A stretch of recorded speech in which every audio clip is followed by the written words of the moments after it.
Hi there, this is John Drew here from Elevated Planet. And today we're bringing you Jole Gabrielle, our Chief Spiritual Officer of our LICO section, which is the Lighted Consciousness section, to guide us through the fourth chakra in our series. This is the Heart Chakra. It's a very important one for us to focus upon, as you will hear from Jole. On behalf of Elevated Planet, I say thank you for watching.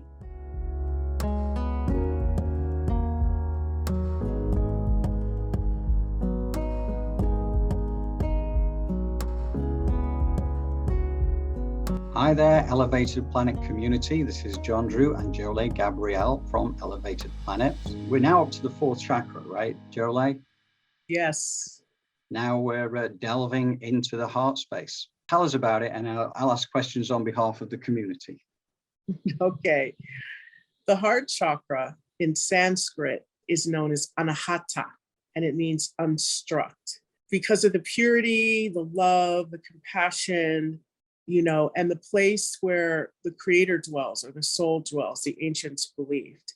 So this is a place where you can always find solace and peace. And when you open up your heart, there's a sense of brotherhood, there's a sense of sisterhood, of joy, of coming together. And it's such a beautiful thing. So the color of this chakra normally is known for it's beautiful, like an emerald green. And it's located in the middle of the chest. And usually by the age of 35, you really should have full-fledged ownership and agency over your heart chakra and how you use it. But of course, most of us are in the dark because of the Western world. So it's a good time. But, in society, we see people getting married, having children around the ages between 27 and 35, maybe older. But this is usually where we come into fruition here with our creativity. And the issue we really want for the heart is to let love really be at the core of our lives, at the foundation, what makes us tick, and looking at most situations from a space and a place of love. It's absolutely so important. I would have liked to have been about 35 when I uncovered this, rather than waiting as long as I did. Yeah. Again, I think this is kind of a big part of where so much of Western civilization is. We live in our heads.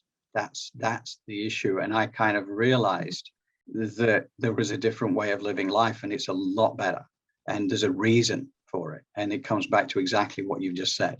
Yeah. And especially when the heart is in coherence with the breath and runs in tandem and in stasis with the rest of the body, there's really a lot of joy that can take place, a lot of healing and all that good stuff, because the qualities of the heart deal with unity, unification, bringing things together, bringing things back into balance through love and forgiveness and compassion. And that is true strength, because it's really easy to be sarcastic, to kind of be rude, to be flippant, to be negative.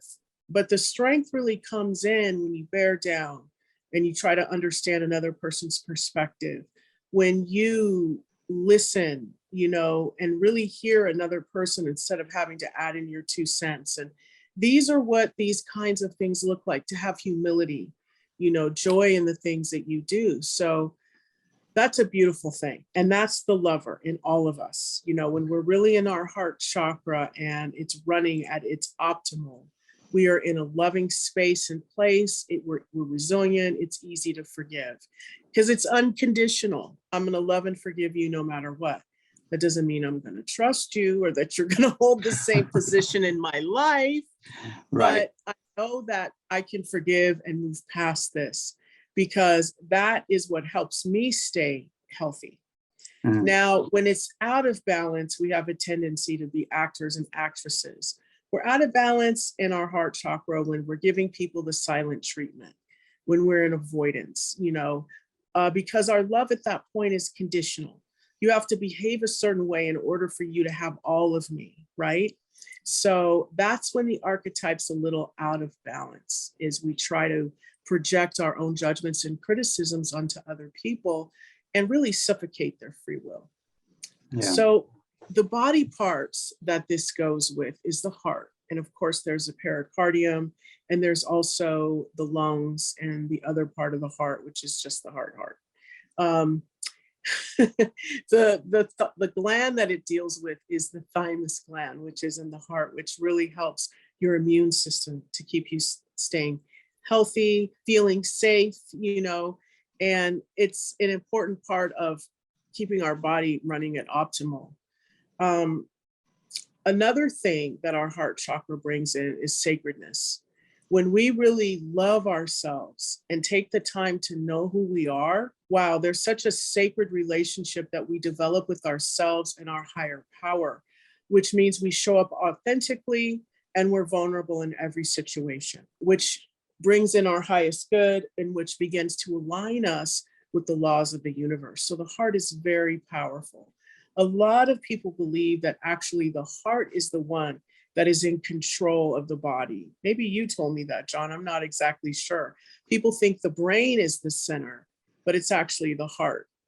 Yeah, no, I definitely have found that Mhm. in my studies recently about the importance of this at this particular time, because I have this belief that is shared by many that we are moving, shifting in dimensions. And the only way you can truly progress yourself forward is by realizing that we shouldn't be so dominated by the thinking mind. Because we always assume all our thoughts are up here, so this is what we should be driven by.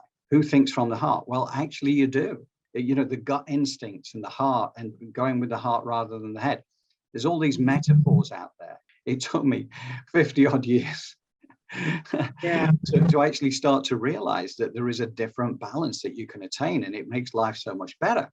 To me, the heart chakra is absolutely front and center. Yes, I agree with you. And it really is, if not front and center, we know that it's totally working in tandem with the brain. Absolutely. Because it really reflects in our attitude and our perceptions and the way that we look at life. You talk about a hard, hardened heart or a soft heart. It all depends on how we are showing up and how we are perceiving these experiences that can really affect how open or closed our heart chakra is. And that does affect the mind. Mm. So I really just wanted to also say that it's important that we are receptive to love. Oftentimes it's very difficult for us to receive, because we feel on the flip side that we may owe somebody something or else we feel unworthy. And Mm. that's a really huge aspect of healing. The heart chakra has the ability to heal and create miracles in our life, but we must feel worthy of being able to receive that. And oftentimes in this hierarchical, consumeristic society, we feel unworthy. We feel as if we must get this, that, and the other to feel as if we belong or to be a part of. And Yeah. that's a huge reason why a lot of us are depressed or anxious, is because we feel isolated and Mm. away from, let's just say, mass consciousness, and everybody wants to belong and be a part of. And so when we find ourselves outside of the fringe or we don't compare to other people, that really makes us feel a sense of isolation, bringing in lots of loneliness, which then can harden the heart. It's like that distorted conditioning that's out there in the world, right? That leads us down a path that encourages us into that trap. And again, I suppose this is the importance of balancing chakras, because sacral chakra is like which we covered a few Mhm. weeks ago, is that seat of worthiness, right, where we truly Yeah. realize that we are all worthy, we're all miraculous beings, and we're here to celebrate life. But it's a difficult ask for many people. You get stuck in the density that is out Yes. there. And when you think about some of the things that can help open up the heart chakra, of course, the color green. Eating, green and leafy vegetables, as always, is going to help the circulation and the blood. And if we talk about sound, a chord that really strikes the heart or that opens it is F, the note F. Yeah. So that really brings in, and what opens the heart: prayer, yoga, anything that requires you heart rate going up, is a good heart opener for the heart chakra. Mm. Now, the heart chakra, some people say is dual, right? It's a dual, it sort of can be a dual chakra. Actually, it's not, it's represented in the tarot by the lovers, and on the tree of life, it is actually just a singular chakra. However, there's two parts to it, and that is the protector or the pericardium. And this is the lining of the heart, or the double-walled sac, and it's there to protect it. And then there is the other part of the heart, which is the jewel within, they call it, or Ambika Water, she calls it that, the jewel within, which is where people believe the Holy Spirit dwells. And so the protector is there as this double-walled sac to protect that jewel from all the negative thoughts, the criticisms, the judgments, and that outside and external oppression you may feel. Because what's within is the creator within you, that divine essence, and that deserves to be nurtured, that deserves to be loved and forgiven, and really just treated as a sacred place. Therefore, this is a beautiful gift from the divine, that you have this chakra that is able to be both a protector and at the same time a lover. So telling us, hey, set those healthy boundaries with other people. Your heart has a healthy boundary. Do you have healthy boundaries in your life? So this is also a chakra that can really help you to create a healthy and safe space for yourself. So when we go about balancing this, what you mentioned about the food, that sort of thing. And I suppose here's the other thing is like understanding what it, the deficiency, the excess. And again, you said that the deficiency, that can be when it can be silent treatment and stuff like that. Grudges, resentments, rejections, regrets, anything where you're rejecting the love of another person or the opportunity to forgive, holding on to things, that is definitely a deficient, a closed down and contracted chakra. An overactive chakra would mean you're fawning, you're people pleasing. You probably need more sweetness in your life, so it may show up in your life as diabetes, poor circulation. That's because it's really difficult to receive and give love. We're back to feeling unworthy.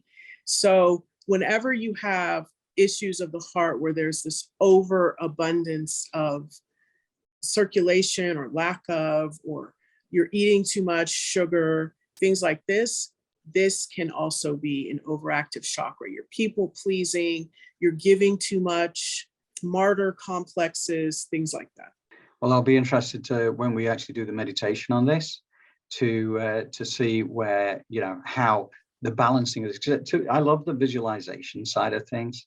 I think it really helps to get your head around, in this case, your head around your heart, and to actually do the rebalancing. So I'm very much looking forward to that. I do hope that you enjoyed Jole's explanation on the fourth chakra, the heart chakra.